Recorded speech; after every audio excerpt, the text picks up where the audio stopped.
So right after you meditate, what is the very best use to do to next? Acknowledge sort of the same thing that went, not sort of, exactly the same thing that we've been encouraging you to do when you first wake up. Acknowledge that this is the closest to not wobbling that you're likely to be today. And so begin shoring yourself up with topics that are wobble-free until some momentum gets going. Because the most delightful state of life, you see, the big contention that so many humans have had with us about what we've been teaching over the years is that you don't want to meditate and have no thought. You want to be engaged with ideas. And we've said to you, we would far rather that you were in a state of appreciation or exhilaration than meditation, because in either case there's no resistance. But in appreciation or exhilaration, there's a lot of momentum going, where in meditation and a quieting of the mind, there's not much momentum going. But it's like, we've been telling you the story of, you're in San Francisco. Esther was amazed the first time she saw those hills, that people were even driving up and down them. But imagine that you've got your car perched at the top of one of those hills, and you decide that you're going to just nudge it from behind. It's out of gear. The parking brake is not on. You just want to see what will happen.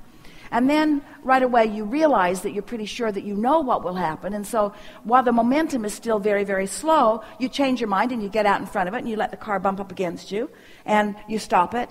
But you wouldn't want to be at the bottom of the hill stopping that momentum.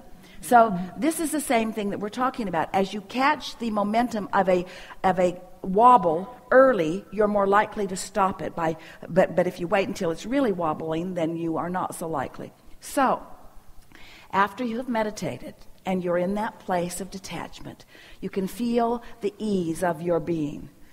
In fact, we'll continue this and then we'll make this next statement, because both are very important, especially for you to hear. So the next thing to do after meditation is to acknowledge that you're in a place of pure positive energy, that you have, through meditation, you've done a good job of creating a vibrational atmosphere that is resistance-free, which makes it likely, in fact, certain, that things from your vortex are now easily flowing into your resistance-free state of being, which means ideas are going to start coming, impulses are going to start coming, and of course the feelings of stronger and stronger good feeling emotion is going to start coming. So what we're really saying is meditate and then follow the lead of the inspiration that then flows to you. Some of you are experiencing, happens to Esther now every time she meditates, because she gets into that resistance-free place very easily, and we write a book through her as soon as she quiets her mind, because she's open, she's practiced, she's ready, and so the ideas start flowing. It's happening to a lot of you, isn't it? That you get into that place of meditation where quieting your mind is what you're trying to do, and your mind won't stay quiet.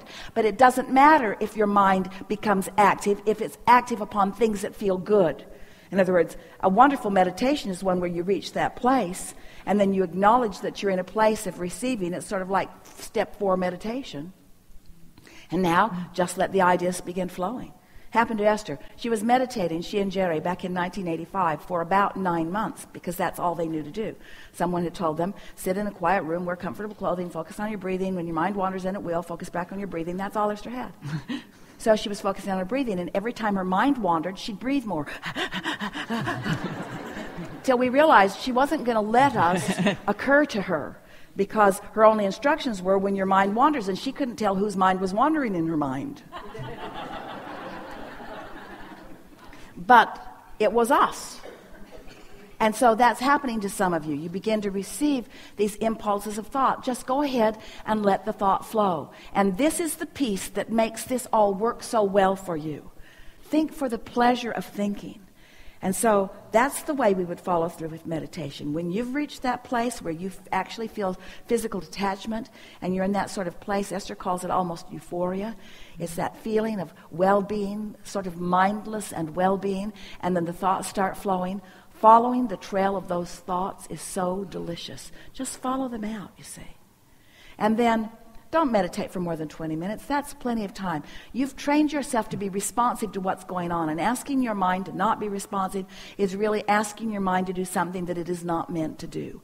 Your mind is meant to focus, and it's not meant to focus on nothing. It's meant to focus on something. So focus it upon something that is resistance-free, and then allow it to follow the focus into more and more and more and more and more, until ideas will begin to occur to you. Surely you've heard of famous people who were very good at receiving inspiration, who set aside a little bit of time where they would quiet their mind, and then the thoughts would begin to flow.